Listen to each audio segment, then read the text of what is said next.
right, talking about resisting the usual. Where are we? Okay. So, I hope that no one feels sleepy after all these burgers and drinks. I would like now everyone to, so that we don't have any naps or anything like that, we keep on going. I have an experiment that I wanted to start with you. So, would you all mind just close your eyes? I think that's a nice thing to ask for. So, no peeking. Please close your eyes, relax. Think about something really exciting or something that thrills you that either happened in the past, maybe a year ago, a week ago, yesterday, or something that just happened today, or maybe something that will happen in the future. So whether that's tomorrow, in a week, in a month, in 20 years. Just close your eyes, relax, give yourself time, see it very clearly. Whether there is a date that you're going on, or whether there is a car that you bought last week and you really love it, anything. Or even that burger you had. Okay. Open your eyes. And basically, all of you guys have papers and pens. If you don't have all of you, then please share and draw what you've imagined. Now. Now. Literally now. You've got 3 minutes around to do it. Pick it up, give your friend a pencil if you need to, and there's tables next to you, so you can just put them on and start drawing. I really don't care if you can draw or you can't draw. It's about making happen. Just draw. If it's a big secret, just don't show it to someone. If it's like very private.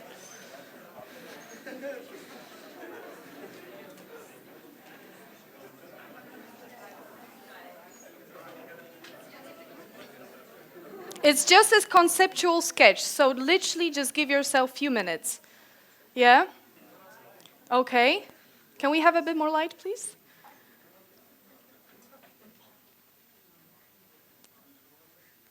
Few more minutes. If you need to pass on your pencil to someone, please do. Thank you. Literally draw from your heart. Doesn't matter if it's something simple or you wanted to make it more specific, just do it. 1 more minute.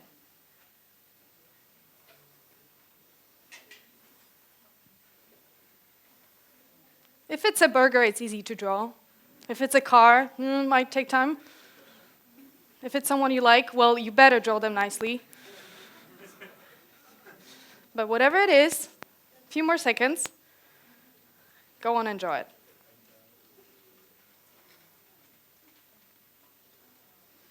As I always say, don't overthink it, just do it. Okay.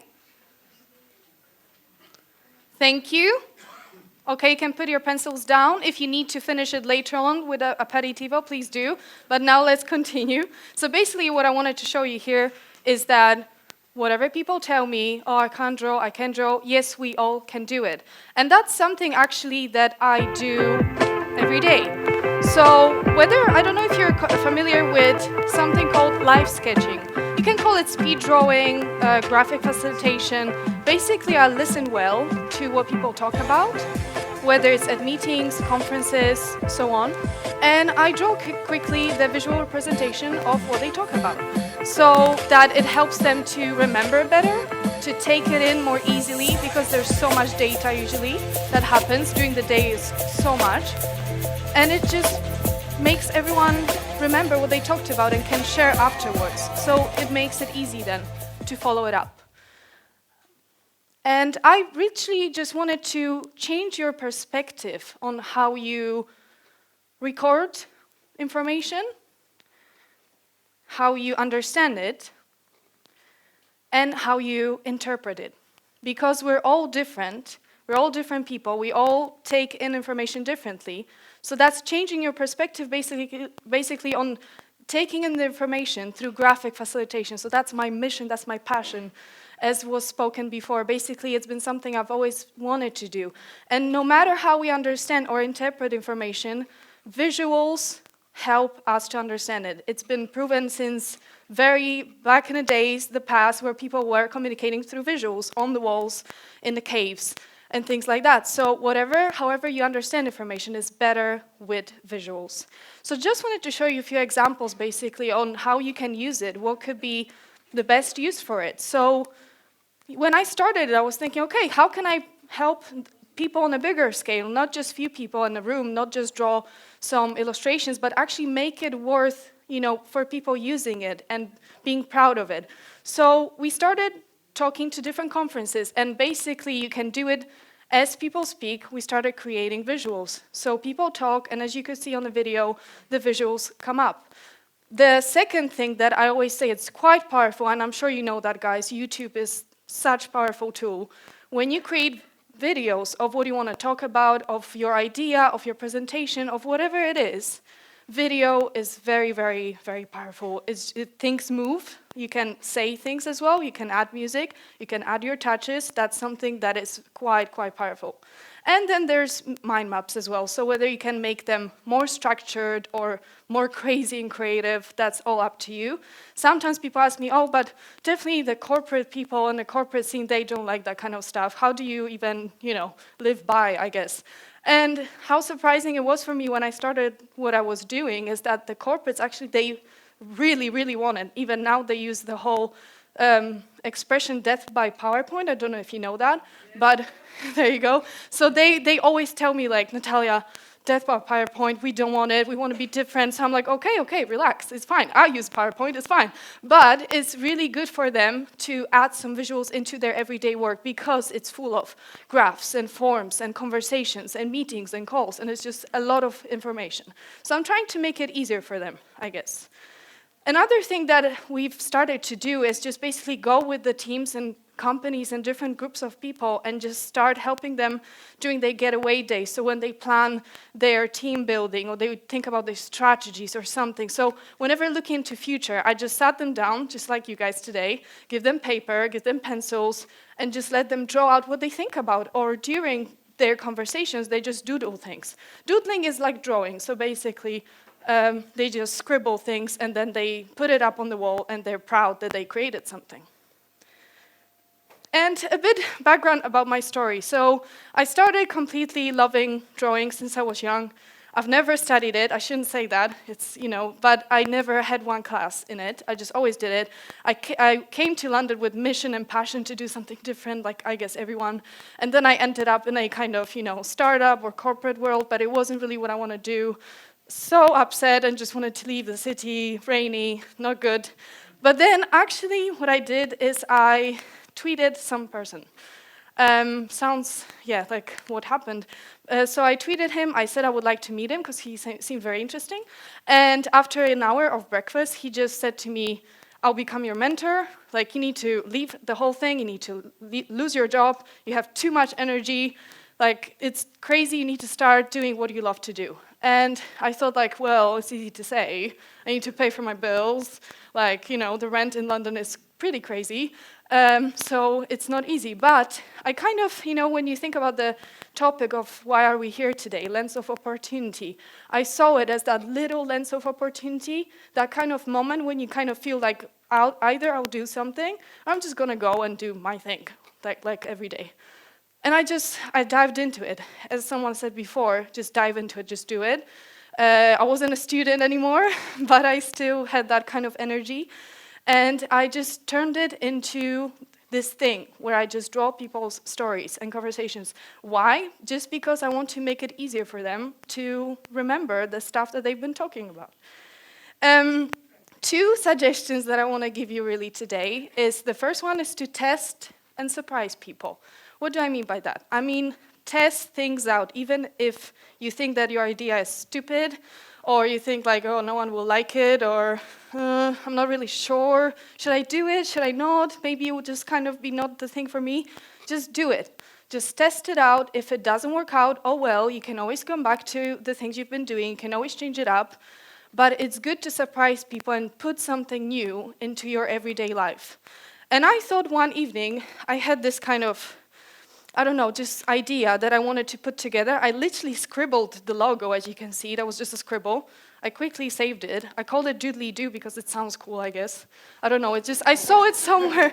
I saw it somewhere on when I was in US. Someone was kind of actually humming that sort of word. So it was kind of like Doodly-Doo, Scribbly-Doo, whatever, something like that. So I thought like, okay, doodle and something, and it's kind of music. So I just do it in one night, and my mission about this whole idea is that I would love to change a bit the way we network and we meet people. So living in London, as you can think, is just going to all these crazy networking events where there's 300 people, 3,000 people, and you literally just exchange cards, and like sometimes you think like, please call me, and they probably won't, or you have these 50 cards and you're like, who was that again?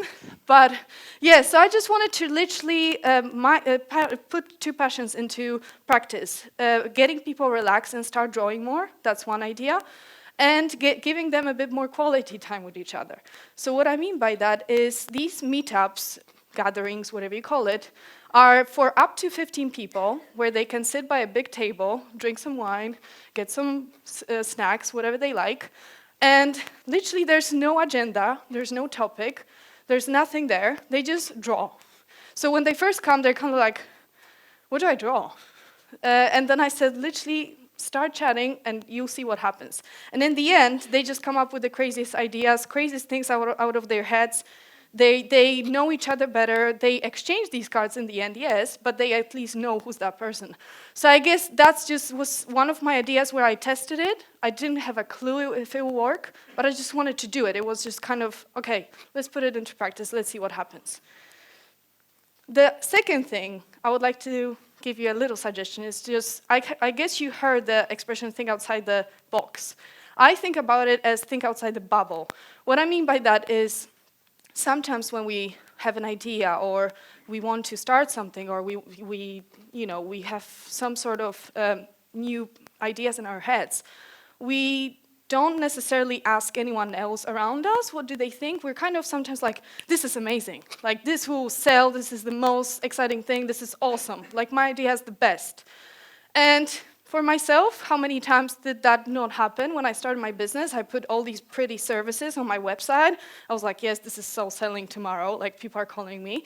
Nothing happened with some of them. And I was thinking like, why? What's really not working? And I've kind of learned with time, it's so good to ask people around you. And what I mean by that is kind of burst that bubble a bit, see outside what's happening. And when I started to get some suggestions, whether from my clients or from my friends or someone, I was like, oh, okay, that makes sense. That's great. Yeah, okay. So it's really good to talk to your people around you, whether it's your friends, whether it's your mom, whether it's your colleagues, whoever that is, whatever is the idea, it's nice to ask questions, trust me. And then maybe your idea will become even something better than it was.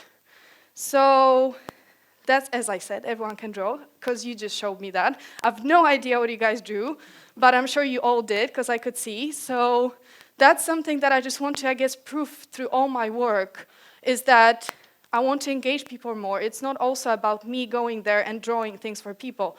I really want them to draw more and express themselves in a visual way. So that's something I also interpret and incorporate into my work. And I guess this is an example of what I mean, really, because many people really, when I go to these kind of, meetings and do my work, people are like, I can't draw, Natalia. Like, I love what you do, but I just can't do it. Like, seriously, I can't draw a cat, even something. And then I tried to show them something like that, where you can create visuals out of the simplest shapes. Circle, square, doesn't matter, a few lines, and you got it. So what I mean by that is, any idea, any conversation, anything you need to remember better, even with one little visual, can really help you remember, okay, we talked about this, okay, I got it. And then you can share it with others, and it's just easier. That's just how I feel and from experience. And the last thought, as beginning, I really, really need you to resist the usual, where great things will happen, as you can see. Great. Thank you.